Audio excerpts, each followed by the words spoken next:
Well,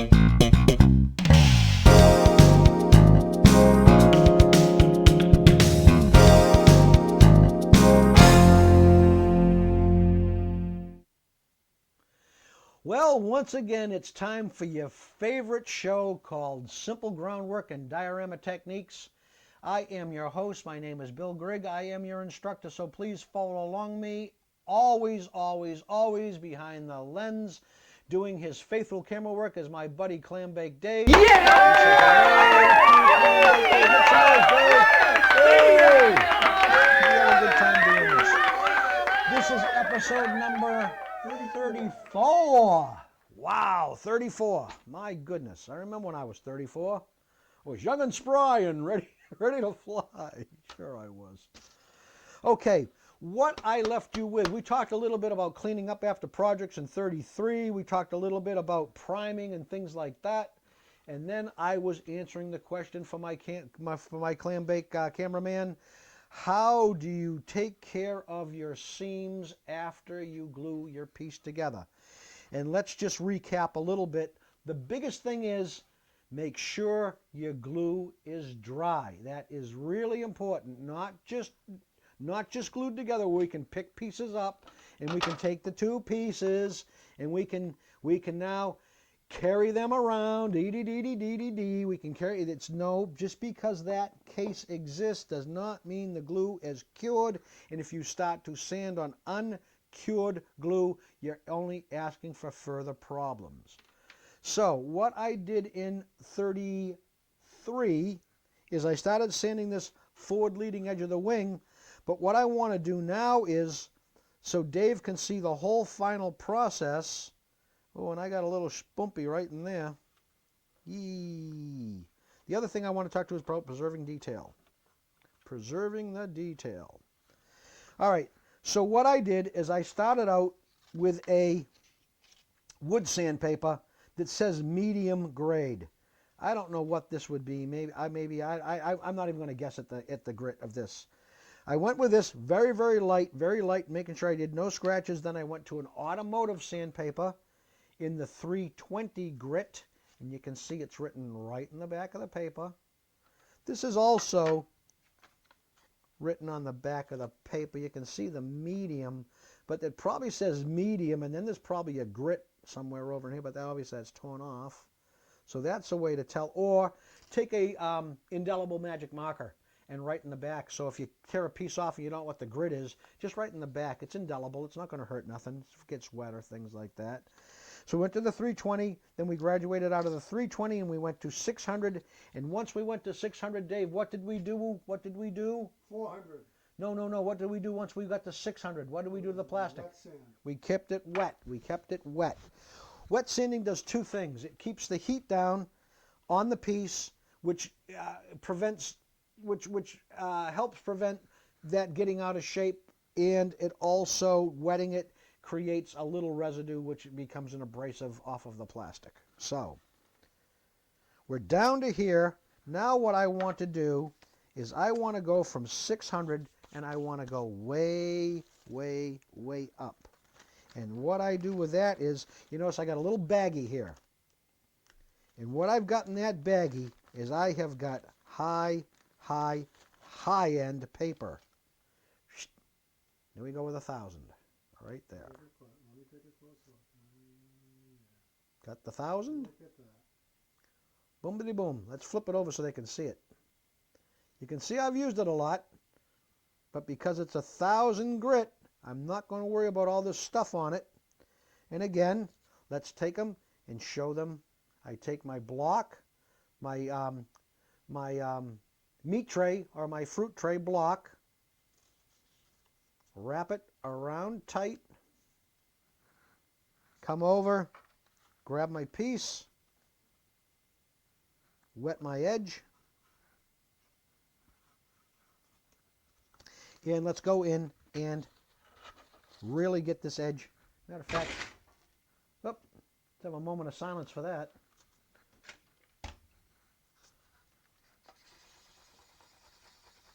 Now you will notice when I get done with this, as a matter of fact, we need to do a comparison shot.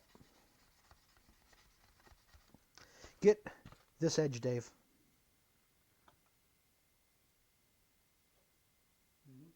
Okay? And now watch this, folks. Again, I just dip my sandpaper, which I don't normally do, but because I'm way up in grit.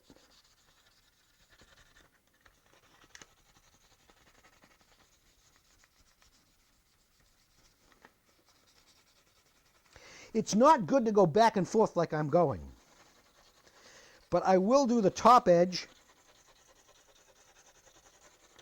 and then reverse the piece and get the other edge.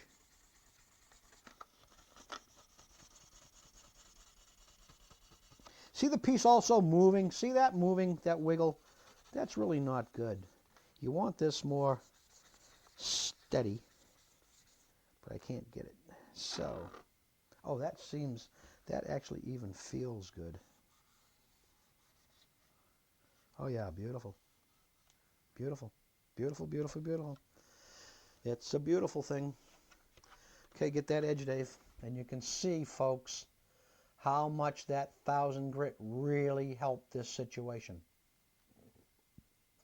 Really helped it. Now, let's go over here, and just for instructional purposes, let's do this. Now, I don't know if this is going to film on camera or not. We do have a really good camera, but this may not come up. What is in here is a little bit of detail on the panel lines in the aircraft. There's a line right there, there's a line right there, which is a panel, and there's also a line in here, which is probably a reinforcing piece for the engine to sell, plus whatever this cord that runs through. I would say that's probably where the wing joins. Probably could take the wing off from that point out. I'm guessing at that, but now here's what we're going to do. If I was in a critical build on this, this is what I would do. To save all the surrounding detail, what I do is I go and I grab some regular old masking tape, take it off, and stick it on. I have to do this on the tabletop, Dave. Stick it on here, and I just go, the line is right there, and I just go a little bit over that line. Now, truly, if I need to use examples all the time. If this is my line, this is where I'm putting my tape. Right on it. Right on it. So I'm covering, how can I do this? Let's say to me is the front. I'm covering my line, but I'm just going over it just a little tiny bit. Why don't I go way out into the piece? No. You need to get the whole panel sanded so that one panel stays in one even sheen. If you only did half the panel, you could get a color shift in there when you start to apply paint because of the different surface texture. So you want your surface texture all the same. That's why I try to do the whole panel. Did that make sense? Okay, so what I would do is I would go in, put a piece of tape there.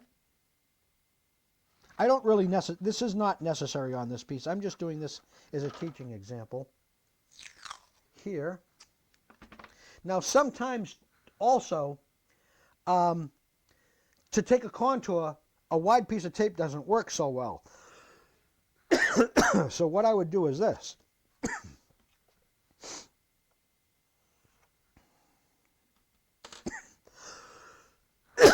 Excuse me.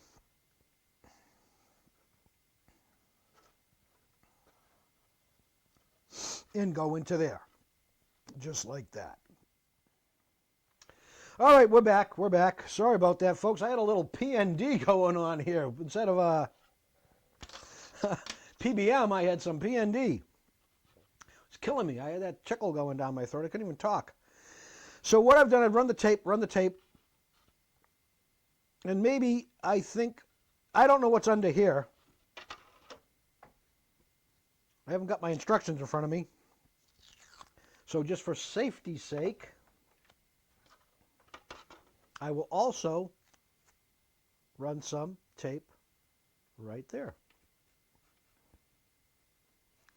Now listen, the tape is not going to protect you from being a wild man, okay?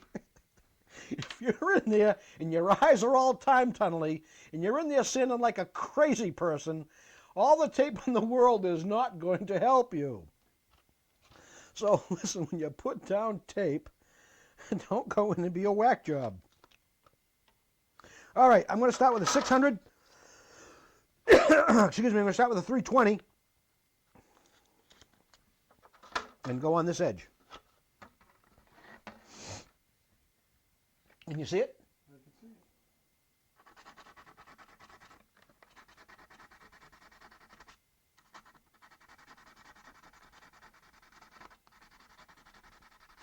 Now you can see how the tape is protecting, but let's do it. Whoops! Oh, gee, whoop, oh, whoops, oh. See it? See why I put the tape? Again. Oh, gee, whoop, whoop, whoops. Oh, I'm having terrible problems. I can't control my sanding technique. See it? But again, it's not going to protect you from in there with a file or a knife or whatever the case may be. But it just preserves that little minute detail. And I'll tell you, one thing that really contributes to a fine-looking scale model is the preservation of fine detail. When your two fuselage halves come up, you got a panel line that comes up and joins in the top of the fuselage. Well, there's a seam that runs down the middle of that fuselage. You have to sand that seam out. You take the join of the two minute pieces and you sand them away. But when you paint, you can actually use that to your advantage by running a piece of tape there and giving your airbrush a little shot and lightening that panel so you create the effect that the panel line still runs through the top of the plane. Okay? So, like I said, just a little bit of tape to preserve things. I'm not going to keep on going with this. Oh, I got to get my sanding block. Now I'm on with the 1000 grit. I didn't even go up to 600. I jumped right over it. Also, see how much easier it is if I get the piece. Get that out of the road. See how much easier it is if I get the piece so it doesn't move.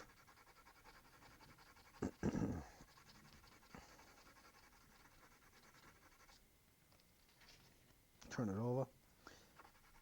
Try not to stay in one spot on the paper when you're up in high grit too long.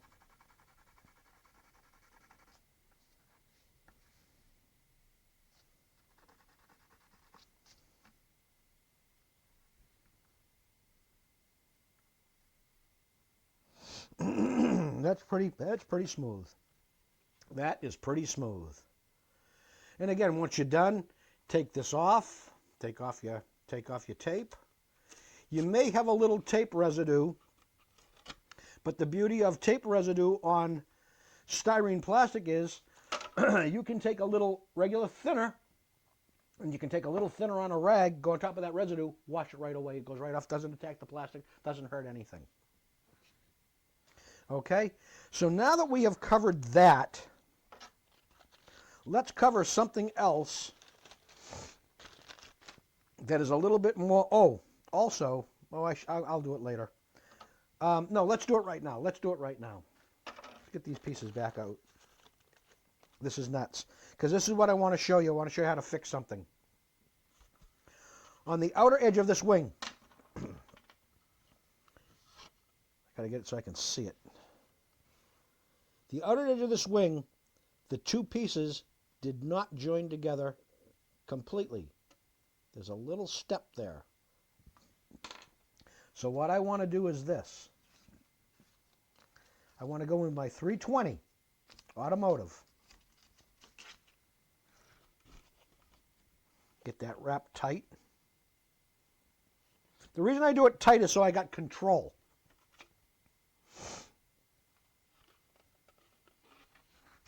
And I'm going to just go out here. And now watch this. I'm at it. Let's do it this way. You can see the angle I'm at. Okay. And what I want to do is I want to slowly, and I do mean slowly, blend these two edges together. So I reduce that step, but I got to be careful in reducing that step because I don't want to change the shape of the outer wing. I don't want you to look at this wingtip and have this wingtip one shape and look at this wingtip and maybe it drops a little too drastically there. So as I'm sitting and I'm looking at my finished piece, it's not glaring, but something's off. And that, competition-wise, could be the thing that kicks you in the butt and they go from this piece over to the next piece because it just doesn't look right. There's something wrong. Maybe they can't put their fingers on it. But then again, if you're at home and you're building for yourself, and that's not important, who cares? Take out Ann Boleyn's hatchet and go nuts. Is that her name? Who was a girl that in Massachusetts gave her father 40 whacks, gave her mother 41, and when she was done. Oh, now you're really taxing my memory. I can't place her. That wasn't Ann Boleyn, was it? No. I don't remember that one. Something with an X, gave her father 40 whacks. When she was done, she gave her mother 41. It's right in, like, Cambridge or Brighton or so the house is. Oh, yeah. My buddy used to live in that house. One of my buddies used to live in that house.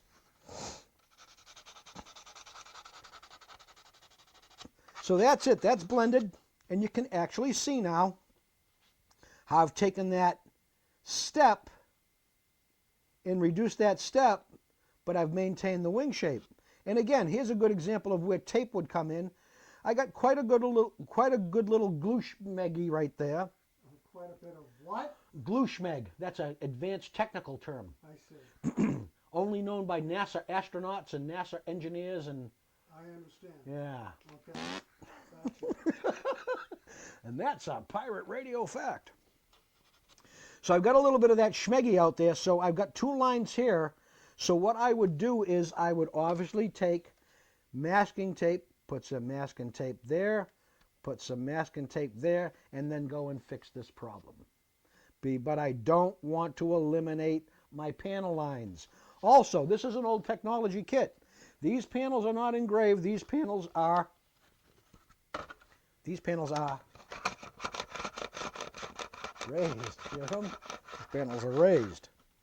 So that's that. Now we're going to take a little break, and I'm going to show you another technique that can do the same thing, but this is to get scale within a piece.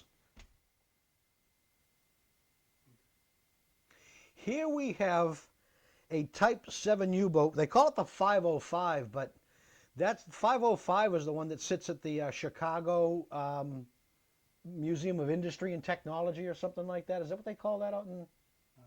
Yeah, it sits on dry land. The 505, if I'm not mistaken, I'm not a real submarine guy, but 505 is a Type 9 boat that sits at the Chicago Museum. I don't know why they call this 505, because this is truly a 7 boat. And the difference between a 7 and a 9 boat are vastly different. 9 boats have a forward winter garden, a double winter garden in the back. The ouzo is different. The torpedoes, their flood holes are different. Your con is different. Your sail is different. But anyhow, that's not what I'm showing you this for. The reason I'm taking this out is I want to show you what can be done to create further scale. Now you can do this. Matter of fact, Dave, why don't you take a quick little pan over to the Wildcat here. And if you can, I don't know if you can get that trailing edge of that wing that's sticking up. I don't know if the angle is correct for you or not. Let me turn it a little bit, see if we can correct that. Oh, it's heavy.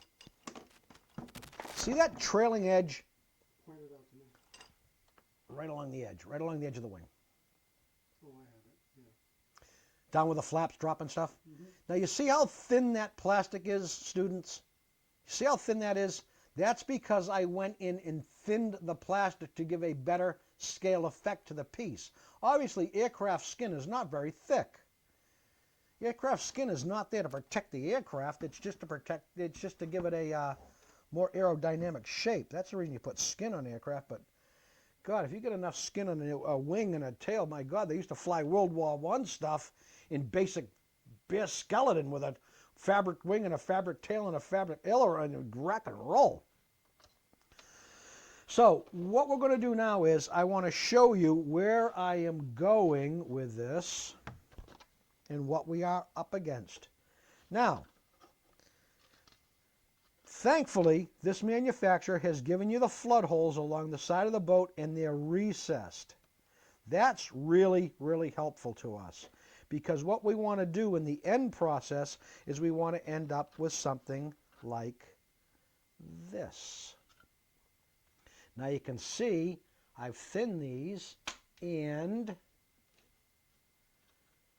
we're right through. We're right through the boat hull. Also, as you turn the piece and look at the piece, the flood holes look correct because you're not looking into, how do I want to do this? Good example. We're grossly oversizing things. We'll say this is the thickness of the plastic in this boat. Flood hole is only recessed to the edge of this lip. Okay, but that's the thickness of the plastic. If I was to take that flood hole, drill through, and thin this out, in scale, the outer skin of that boat would be like a foot and a half thick. Well, we know that's not true. Submarines aren't armored hulls. A submarine is literally a round tube. Literally, what a submarine is, it's a round tube that's pressurized. So it can go down deep. The outer skin of a boat isn't the submarine. The outer skin of the boat is just there to get you through the water more efficiently. That's why they call them boats. But your true submarine is what's inside. That's what gets you down in your pressure hull, so you don't get crushed in things. But an outer skin of a submarine, you can probably go up and kick it hard and dent it. So this is what we're going to do to create further scale effect. And I think I can probably start right off the bat and show you how I go about doing this without even doing an edit. I don't think we'll even need to edit this, Dave. Let me put the top back on, and again, we're doing that boat right there. Matter of fact, why don't you get a shot of the side there, Dave? There's a picture of it finished. Tip it down and get it where. Isn't that sweet, folks? Isn't that sweet, students? That's beautiful. But we can take this boat and we can make this boat better. We have the technology. I feel like I'm doing the $6 million boat now. We have the technology to make him better. Here's what I'm going to do. Take a black magic marker. Now, for the first time in 34 episodes, 34 episodes, Bill's going to sit his butt down. I have to sit down to do this, folks. I need total control on this. Now, what I do is this. I take this and I go up to a very strong light. Matter of fact, Dave, I think I'll have to turn this on. Oh, I can't even see it with that. Let me grab this and do it under this.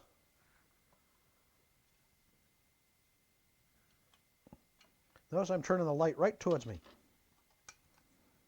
Now what I need to do is I need to see through the plastic to where my flood holes are.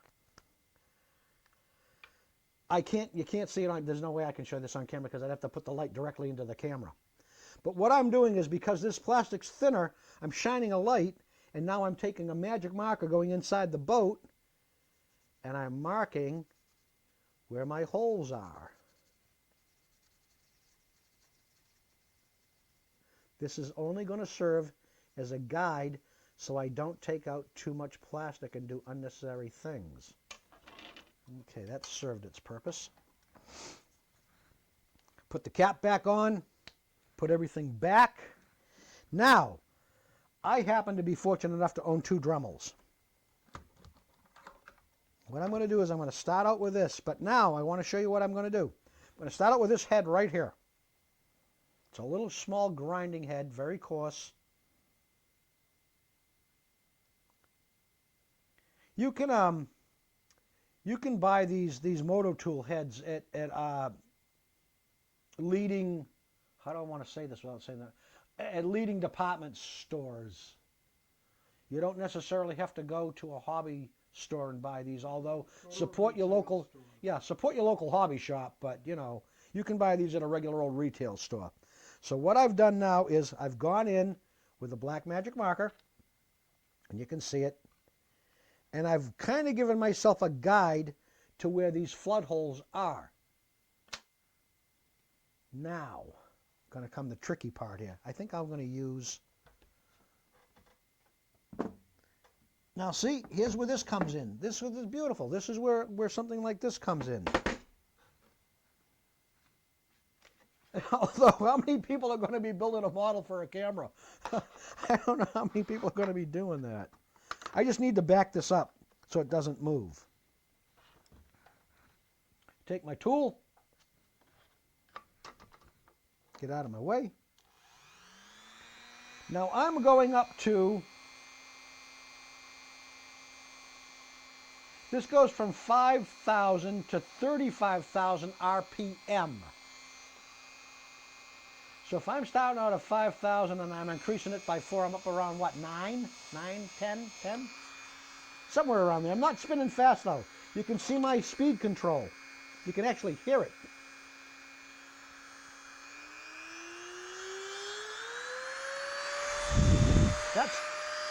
That's flying. Now, you don't want high speed when you do plastic because it'll just melt it. So I'm going to pull it down. Going to get on top of this, get the angle, and this is what I'm going to start to do. This is also when you want your hand, look at what I do with my arm. I get that arm down. I'm not up in the wiggling, I'm down. Same with my hand here. I would love to take this and put this on. I'll put this on this. Take this and put this on this. This is just because it gives me an insane amount of control. It will also aid me in not having the tool wander out of my intended area. And again,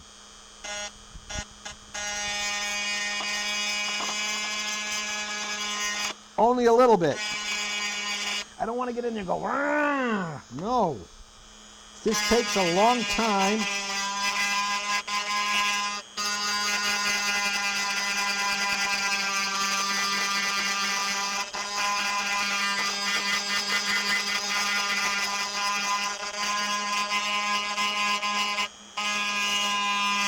Now, what I'm doing is I'm kind of almost like creating a trough that the grinding head will now follow itself in.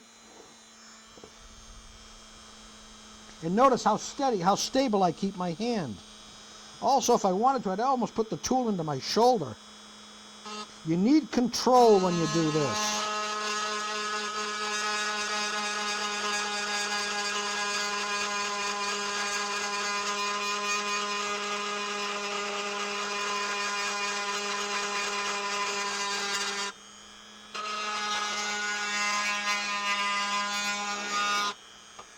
And now what I keep doing is, I would keep now going, turn that light on,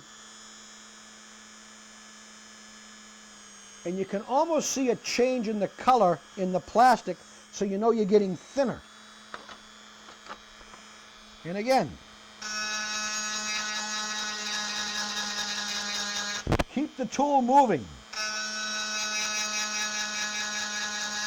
Do not sit in one spot. Sitting in one spot will create heat. That will start to melt the plastic. You don't want to melt the plastic to its thinness. You want to sand the plastic to its thinness. You want to grind the plastic to its thinness.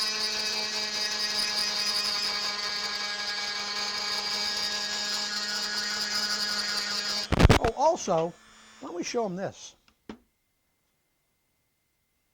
Get this edge right here, Dave.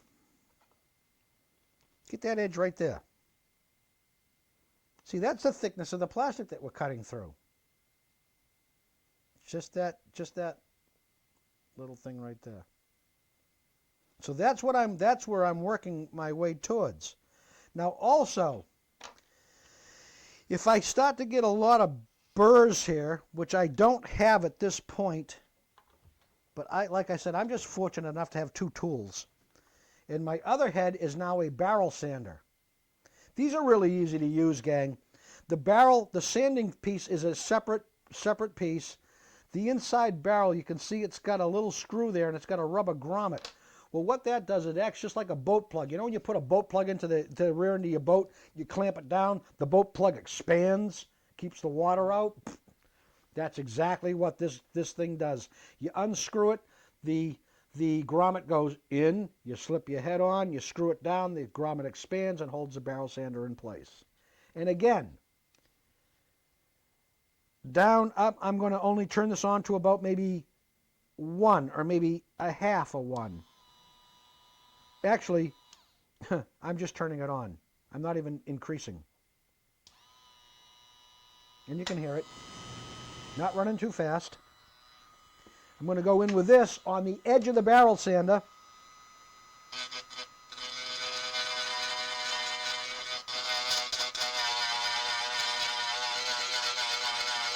Also, notice how fast I'm moving the tool?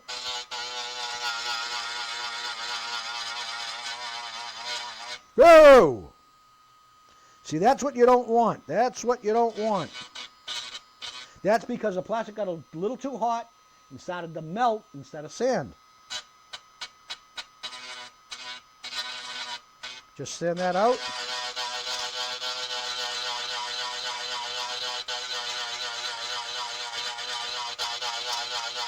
Doesn't it sound like it's going, yeah, yeah, yeah, yeah, I like plastic, I like... Doesn't it? Yeah, yeah, yeah, yeah. Talk to me.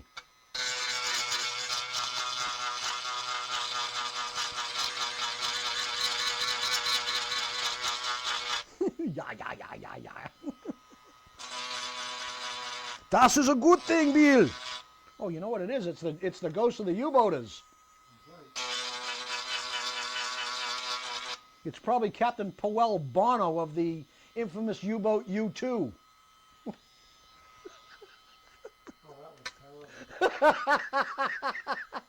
Oh, isn't that terrible? Wasn't that terrible?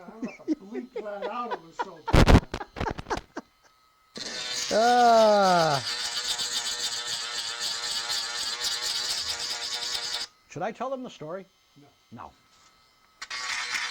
Because that's embarrassing. God, that poor guy.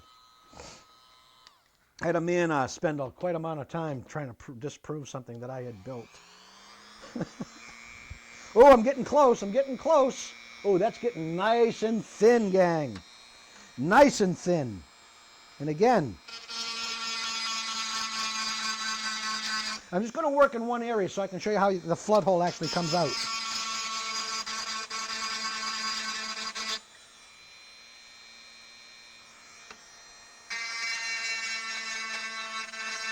Now there also, let me turn this off.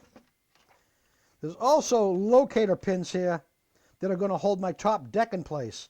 I do not want to cut these away because if I cut these away, my deck is going to fall inside my sub, or I would have to go back in with pieces of, like sheet styrene, and I'd have to put a piece of sheet in there and make sure it's level, and that's just creating more work for me. So I want to maintain all my tabs here and try not to cut them away. But again, I keep checking the light, and you can absolutely see a color shift. Also, what could help me again is the exact same thing that I did before. I give myself an internal guide.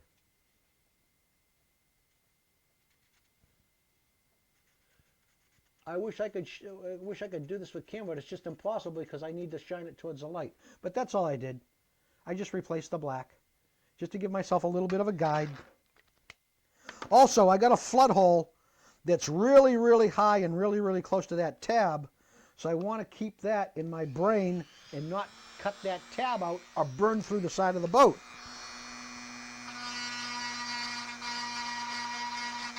And I'm going very light, very slow, very light. No pressure on the tool, hardly at all.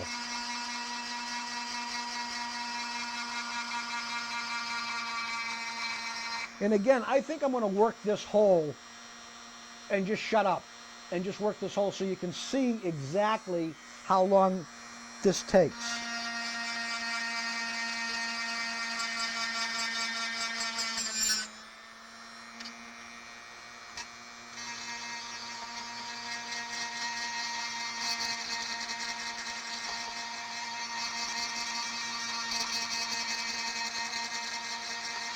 Also, as I cut this, I try to, as I get any plastic reserve built up, like a little mounding, like troughing, I try to also take that out with a tool, get rid of the troughing, because the troughing could create a spot to hold heat, which could also distort the boat.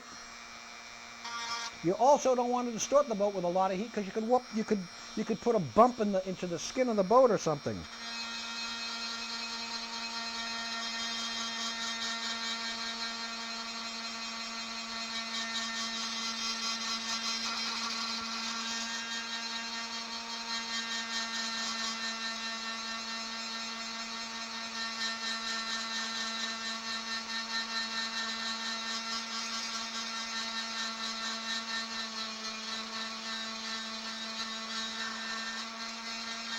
Now you can hear I got a little more aggressive with my pressure there, but not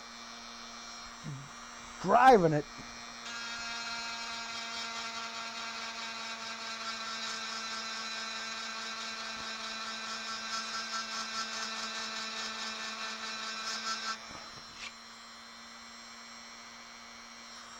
And you can see, again, with all modeling, this is not whiz bang boom. It takes time and patience. You know, parents, if you've got a kid that doesn't have a lot of patience, stick them behind a model sometime, and you know, it may grow some patience. Also, put them in a martial art, but that's another story. God, am I a proponent of putting kids in martial? Put a kid in a martial art. Stay away from Taekwondo. Boy, I'm going to make the Taekwondo people happy, huh?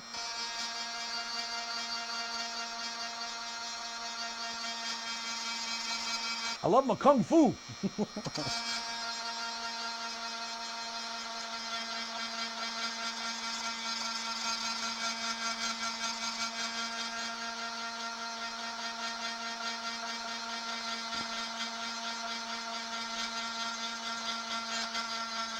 Whoa! Tool is working great.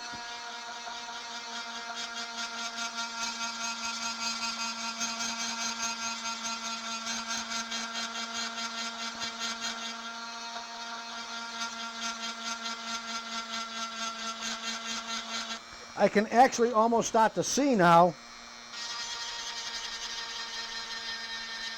where my flood holes are going to come out. Whoa, whoa, whoa, whoa. Boy, Dave, I'm being a little more aggressive than I should be.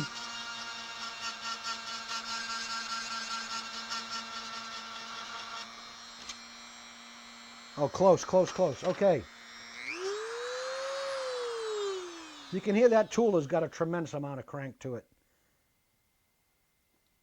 Yeah, 5,000 to 35,000 RPMs. Imagine that.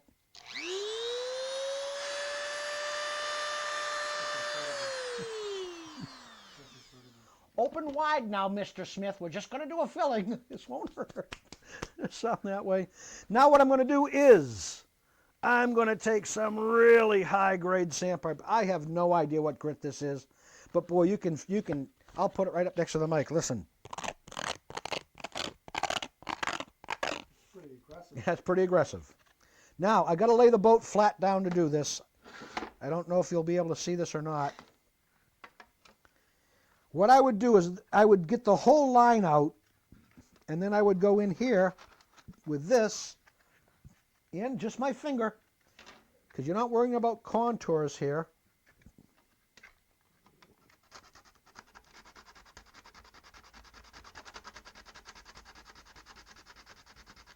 This is so I'm sanding so I can control the outage of the flood hole without doing a tool. If I do the tool, I could destroy the shape of the flood hole. Also, keep in mind, submarine people, that when you're building subs, especially on 7 boats, sometimes the commanders in the field on 7 boats, what they would do is they would go out and cut additional flood holes into their boats so they could get down faster. So a lot of times, if you are a historically correct model maker, and being historically correct is very important to you, you need to research an individual 7 boat. All 7 boats. I did a lot of research on 7 boats, a lot. You find 2 7 boats that are exactly the same, I'll give you a lollipop and a kick in the butt, because honest to God, I could find absolutely no consistency between 7 boats. A lot of commanders would get in the field, they'd change their caliber of their weapons, they'd change their weapon array. I mean, you can't do much with a winter guard, and you can't do much with your sail, but they did all these crazy other things to their boats. So now that I'm fairly thin, this is what I'm going to do. I have a very, here it is, I have a very small file, and it's not aggressively toothed. Just a second. Mm-hmm.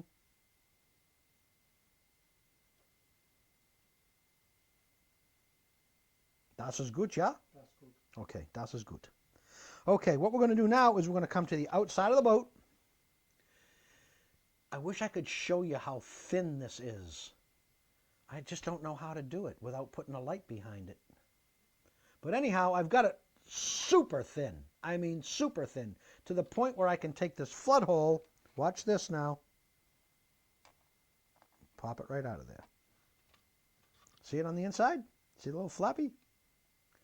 Now as I take this out, pop this out. A dimple or a chad? It's a hanging chad, Cliff. Okay, all right. It's a Florida hanging chad. I won that election. All right, I got a pretty good hole there. So what I want to do now is with this very, very small file, I want to, again, very gently, because I don't want to change the shape of the flood hole, but I just want to go in with the head of this, clean up any little residue that there might be, but go to the back of the boat, and now watch the angle. This takes forever. When you've got hundreds and hundreds of flood holes, this takes forever. Also change the angle of the boat. Can you see it, Dave? Yes. Okay. See how also I'm keeping how I'm holding my hands? That's so I can control my file.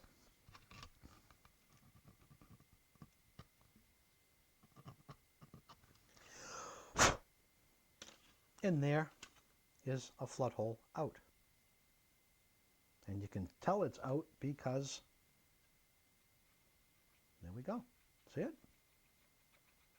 Mm-hmm. So I would continue this down the entire side of this boat, taking these out, holding it up to the light, thinning the plastic. Now, the reason I do not go in here with this total barrel sander and just get into this boat and just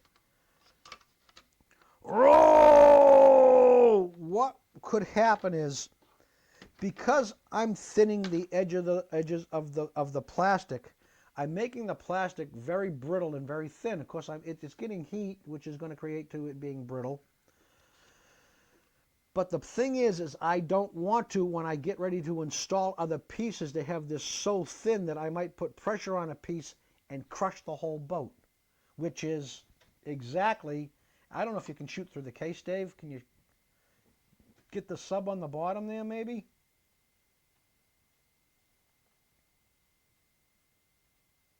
Is that filming through the glass?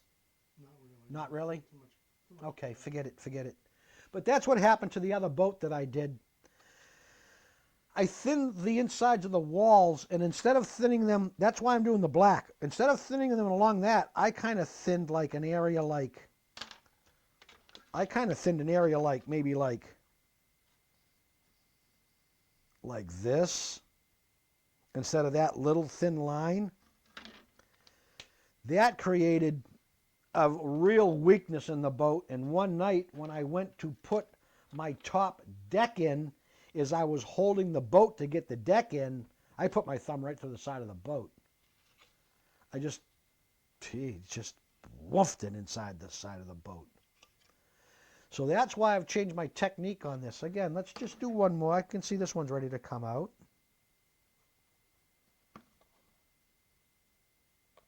There it is.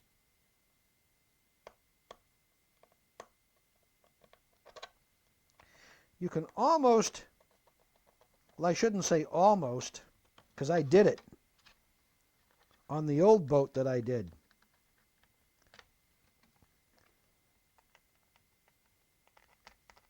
E. You can almost get to a point where you thin the plastic. The flood hole naturally takes itself right out. It just naturally comes out. Maybe I could show you that. Maybe I could show you that. I'll do this hole right next to it.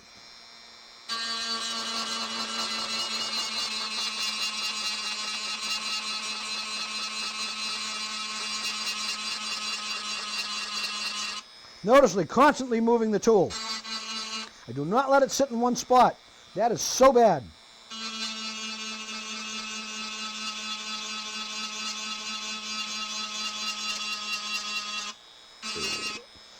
Boy.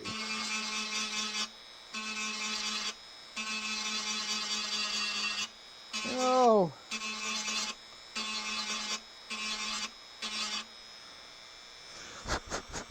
Let it cool down a little bit before I keep on going.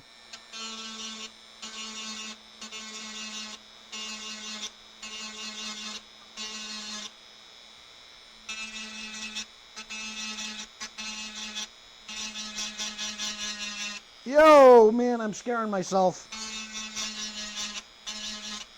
Okay, you're going to be calling 911. I'm going to be having palpitations. I gotta. The things I do to teach. So I'll go back in with that medium on a and just, there we go. That hole came out naturally. This hole here was taken with the push. This hole here came out natural. Look at that. And it's absolutely perfect. And again, you would go in just to shape the hole.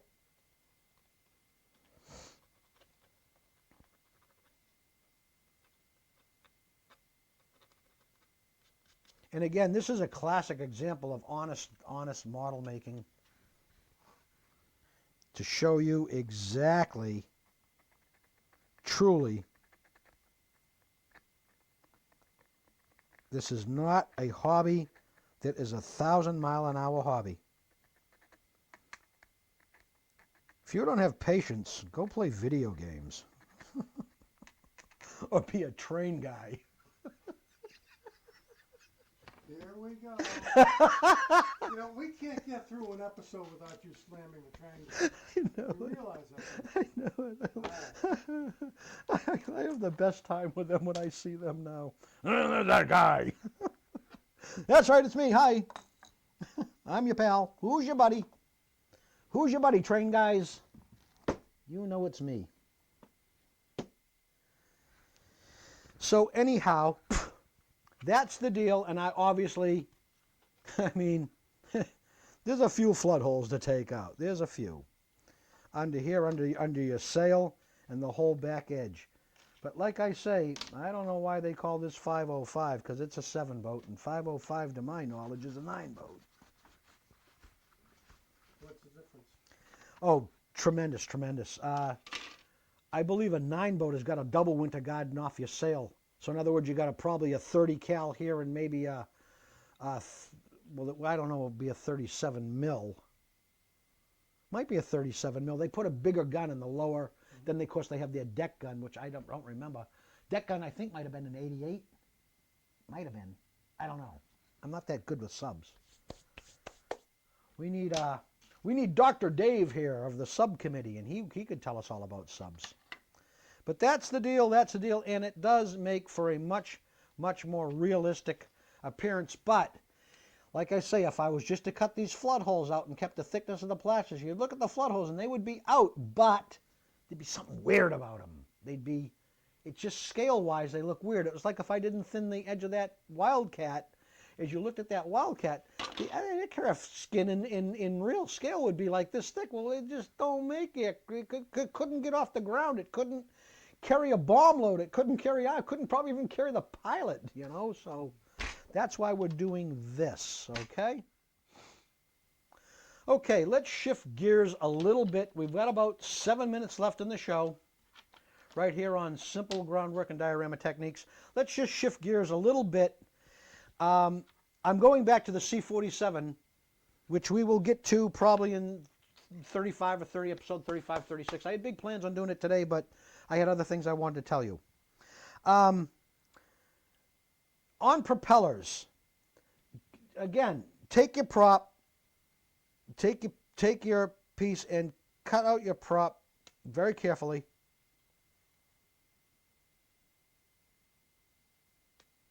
Now, I'm going to take that 320. No, maybe I'll take the 600. Let's try it with the 320 first. And what I want to do is I just want to clean up that little point. But the big thing about props is you want to whack the outside edge because that's where the mold seam comes together. And even though you may not see it visually standing here, when you get paint on it, that's when it might show up. Especially if you paint the way I've been teaching you to paint.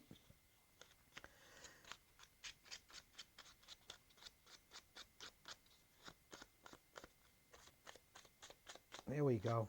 With the washers and the filters and things like that. That could take a potential seam, and even though the seam is running, straight nut through it, on either side of that seam, you could get a little shadow effect from your washers and things like that. But the reason I took these out is to show you this, truly. And I might, on the next episodes, maybe I'll make a show note on this, as a matter of fact. Once I get this cleaned up, then what I do is I will take an appropriate, like let's say, I got a piece of bamboo here. Will that fit? Yeah, nope.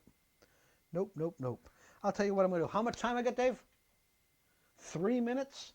All right, forget that. Forget that. What I would do is I would take a piece of sprue, put it over the candle, stretch it, get that conical shape, and stick it into this prop, so I now have something to hold the prop with. But the reason I'm doing this is, what I'm showing you this for is the prep of the prop. I got it on my holder. Oh, let's stick it on that. That was okay. It doesn't hold it tight, but it's okay. I've got it on. Now what I would do is I would fire up my airbrush, put some white paint in it, and I would only hit the tips of all these blades. I want the tip of the blades to be yellow, but I don't want to put a yellow on right away. I want to put on a flat white to back up my yellow that I'm going to put on top, which would again be a flat yellow. That would give you my tip color. Then what I would do is I would go back in with some sort of a masking agent, mask the tip, spray the rest of the blade black, and then go in and brush paint the silver, or which would probably be aluminum, of your hub. But I want to airbrush my outer tips. You could do this, and listen, brush painters, you could do it, Just make sure you get yourself a good flat brush. You paint your tip white, let it dry, paint your tip yellow, mask it off, paint the rest black. But it's much easier with an airbrush. It's much easier with an airbrush. And I wanted to put some color on my wheels, but I think we're out of time, aren't we? Yes, sirree.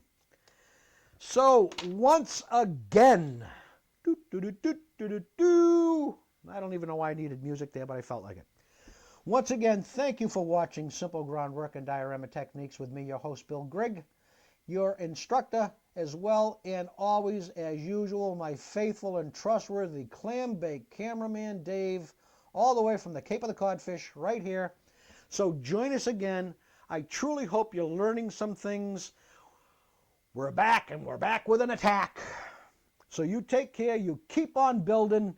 Keep on paying attention to my techniques. Try them. They will work for you. And we will see you again right here on Simple Groundwork and Diorama Techniques. You take care and you keep on building.